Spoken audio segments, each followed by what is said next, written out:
What's going on, everybody? Welcome back to In Another Thing. I'm your host, Shalako, and today I want to talk about something that feels like it's quietly becoming one of the most important movements in modern filmmaking. It's not a studio movement, it's not a film school movement, and it's not really an indie film movement in like the traditional sense.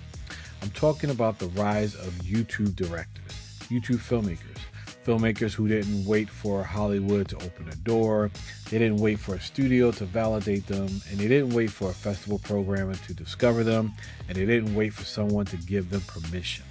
They picked up a camera, they built an audience, they learned pacing, tone, editing, sound design, thumbnail marketing, and how audience react in real time. And now some of them are making real noises in theaters. We've seen this with Danny and Michael Philippa, who went from wild YouTube videos to directing Talk to Me, one of A24's biggest horror success stories. That film reportedly grossed around $92 million worldwide against a real small budget, and it became A24's highest grossing horror film at the time. Then you have Markiplier, who took Iron Lung, he self-financed it, he directed it, he starred in it, and he took a creator-driven movie and turned it into a theatrical box office success. The film reportedly made more than $50 million worldwide on a $3 million budget. Now you have creators like Kerry Barker and Kane Parsons being discussed as part of this next wave movement, people coming out of YouTube and stepping into the feature film space. So the question isn't, can YouTubers make movies? That answer is already yes. The real question is, are we witnessing the beginning of a new film movement? And if we are, who gets included in that movement? Because that's the part I really want to talk about today.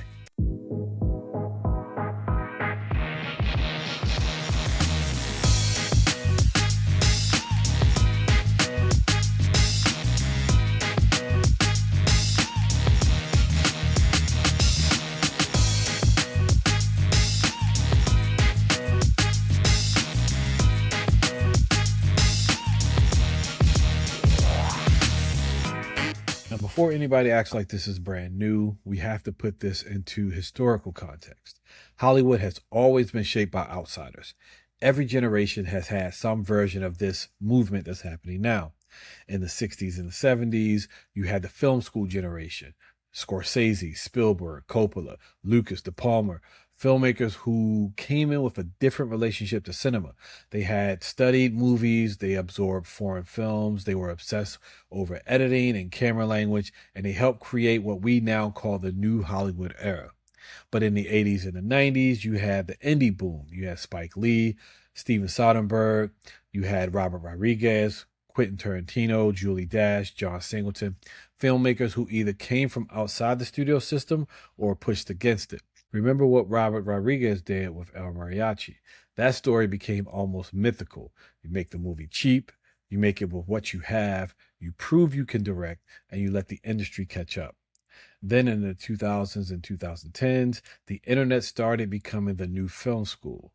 A filmmaker like Fede Alvarez uploaded the short Panic Attack to YouTube in 2009, and that short helped get him Hollywood attention and eventually led him to directing Evil Dead.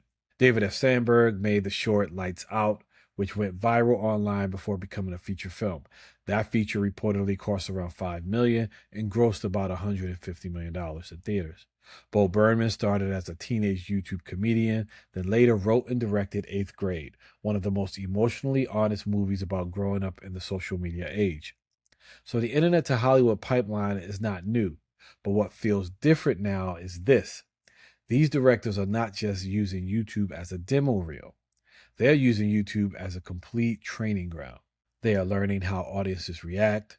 They're learning how long a shot can hold the audience's attention. They're learning how to create suspense in a thumbnail. They're learning how to build a world before a studio ever gets involved. They're learning how to market themselves before a distributor spends any money. That's different. That's a different movement. That's not just a calling card. That's a whole ecosystem. Let's be clear. It's not an accident that so much of this movement is happening in horror. Horror has always been the genre where outsiders can break in. Why, you might ask? Because horror doesn't need a $200 million budget to work. It needs a filmmaker who understands how to make the audience uncomfortable. And that's exactly what a lot of YouTube filmmakers have been training themselves to do. A YouTube creator understands the value of the first 10 seconds. In horror, of course, that really matters. A YouTube creator understands build up and payoff. Of course, in horror, that really matters. A YouTube creator understands sound design, pacing, and audience anticipation. In horror, that really matters. A YouTube creator will understand how to make something feel immediate, raw, and personal. Of course, that definitely matters. That's why Talk to Me worked. The Philippa brothers didn't make a movie that felt like a long YouTube sketch. They made a real film, but you could still feel the energy of creators who had spent years learning physicality, impact rhythm, and audience shock value online. Then there's the backroom phenomenon with Kane Parsons. Parsons started building that world through YouTube, using digital spaces, using environments, and the internet mythology. A24's Backrooms film is now part of the conversation about young YouTube filmmakers crossing into the mainstream cinema.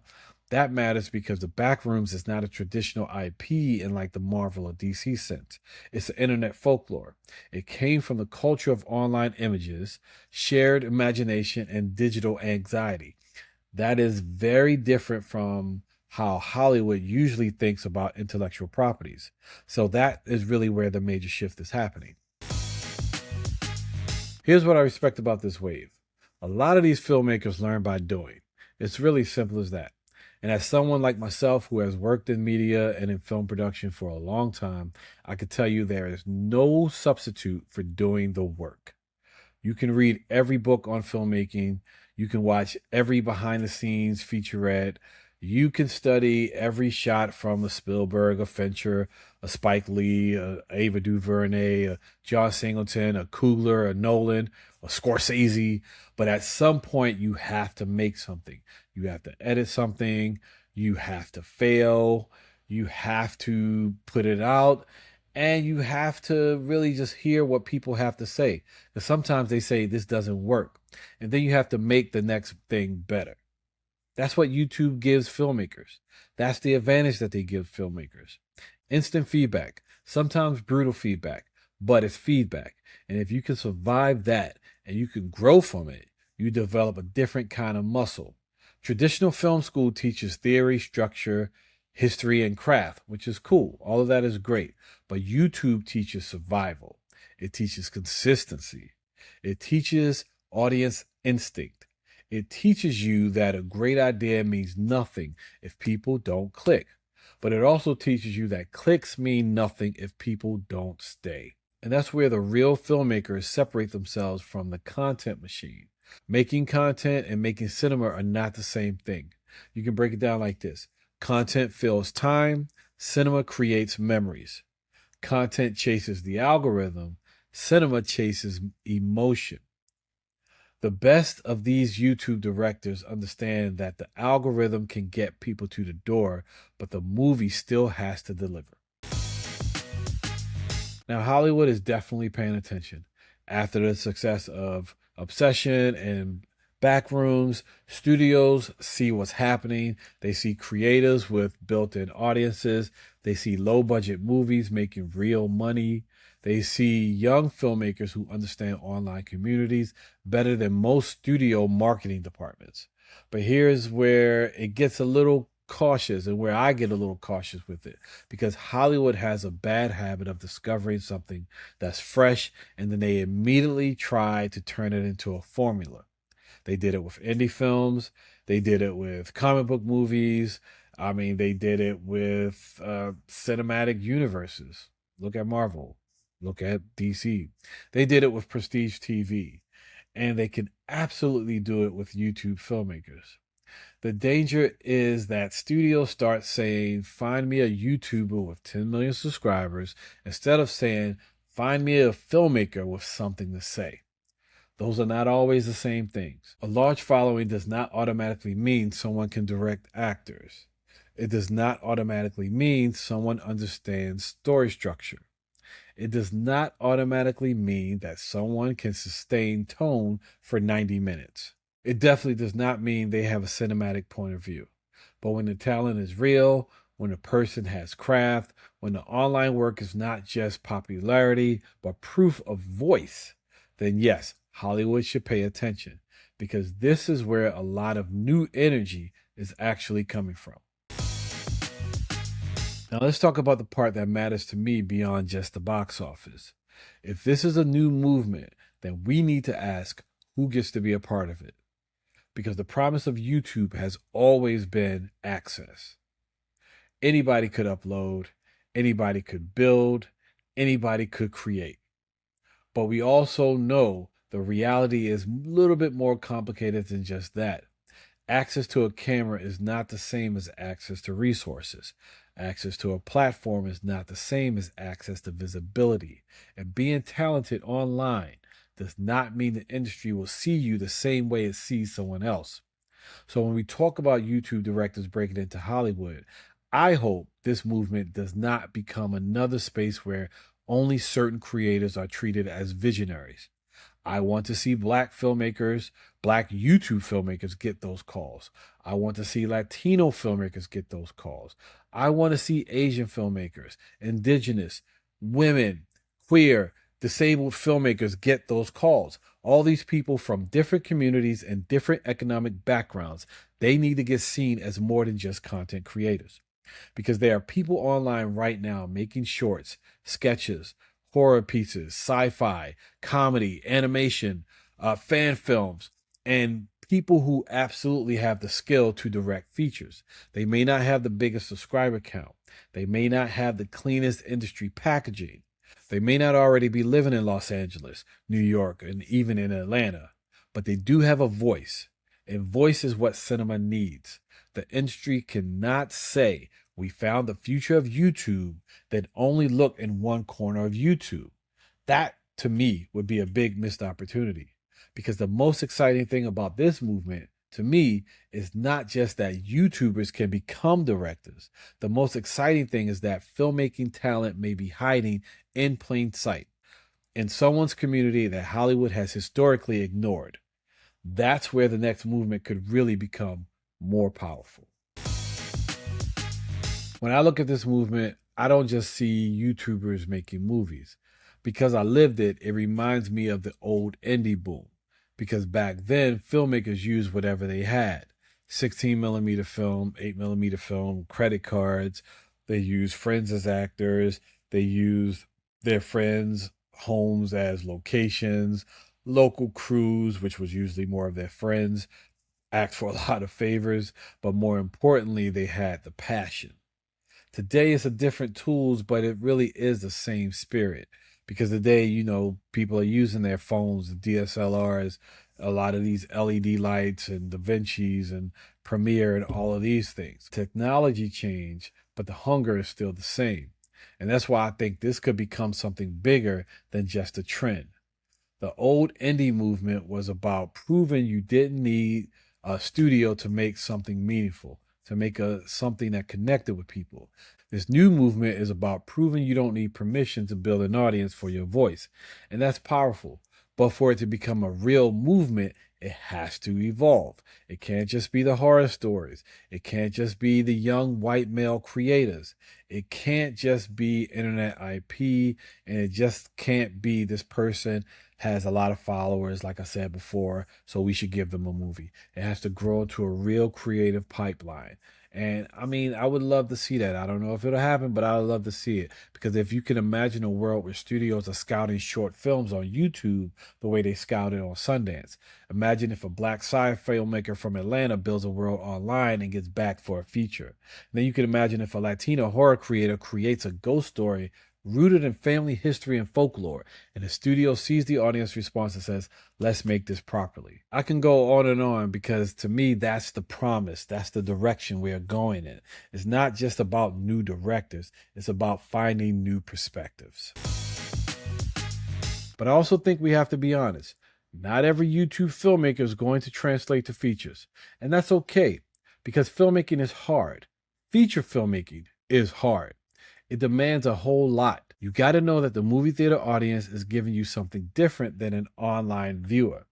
So if YouTube creators want to step into movies or to cinema, they have to respect cinema. And Hollywood has to respect what these creators bring instead of trying to sand them down or water them down. The best version of this movement is not YouTube replacing film, it's YouTube feeding film. It's digital creators bringing new energy, new instincts, and new audiences into the movie space. As a filmmaker personally, I find this movement to be exciting because I remember when the barriers felt higher, when you needed access to expensive gear, when you needed permission, when you needed a connection, when you needed to be in the right location. See, now, once again, I'm not saying it's easy today to do it because it's not. But in some ways, even for today, it's much harder because there is so much noise. But there's also a lot of opportunity today. And what I love about this movement is that it reminds people that directing is not just a title, it's a practice. You become a director by directing. You become a storyteller by telling stories. You become a filmmaker by making films. It's really simple as that, but it's something that a lot of people unfortunately forget. You don't have to wait until someone gives you a big budget. You could start with creating a scene. You could start with doing a short film.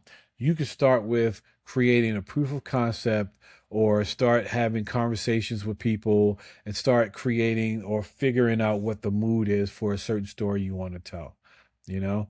And that's what so many of these YouTube filmmakers did. They did these sketches, they did these little stories, but more importantly, they started. And now Hollywood is catching up to them. So to close this out, are YouTube directors having a moment? They absolutely are. But I hope it becomes more than just a moment. I hope it becomes a real movement, a movement where talent can come from anywhere, a movement where the next great director might not come from USC or NYU, Sundance, or a studio assistant program. They might come from YouTube. They might come from TikTok. They might come from, I don't know, a web series. Look at Issa. They might come from a $500 short shot on the weekends with a bunch of friends. They might come from a kid experimenting with Blender. They might come from a Black creator making genre stories in a space that never fully invited them in. And that's the part I'm rooting for, because cinema always needs new blood. Movies need new blood. It always needs new languages. It always needs somebody from outside the room to kick the door open and say, there's another way that we can do this. And right now, some of those people are online. They're on YouTube. They're building worlds. They're building audiences. They're building proof of concept. The question is whether Hollywood is smart enough to not only notice them, but to notice all of them. Because the future of film should not just be more open technically. It should be more open culturally, more open racially, more open creatively. It should be more open to people who have been telling stories all along, even when nobody was handing them a chair at the table. And before I wrap this up, let me make this personal for a second. Since we're talking about filmmakers putting work into the world, putting work onto YouTube, I actually have my films on YouTube that you may want to check out. My film called The Truth About Lies, starring Lamorne Morris and Blain. I'll put the link in the description. I'm going to say this with a little smile, but I'm also saying this with a serious filmmaker's heart, because that short represents the same thing I'm talking about in this episode. Making something with the people around you, capturing talent before the world fully catches up, and letting the work live long enough for new audiences to find it. So after you listen to this, check out The Truth About Lies. Consider it a small creative receipt from me, your host, and a reminder that every movement, every career, every breakthrough starts with somebody deciding to make the thing. And another thing, maybe the next great film movement won't start in the studio. Maybe it already started in someone's upload folder. I'm Shalako Gordon. Thanks for watching. Thanks for listening. Be sure to like, share, and hit that subscribe button, and I'll see you on the next one. Take care.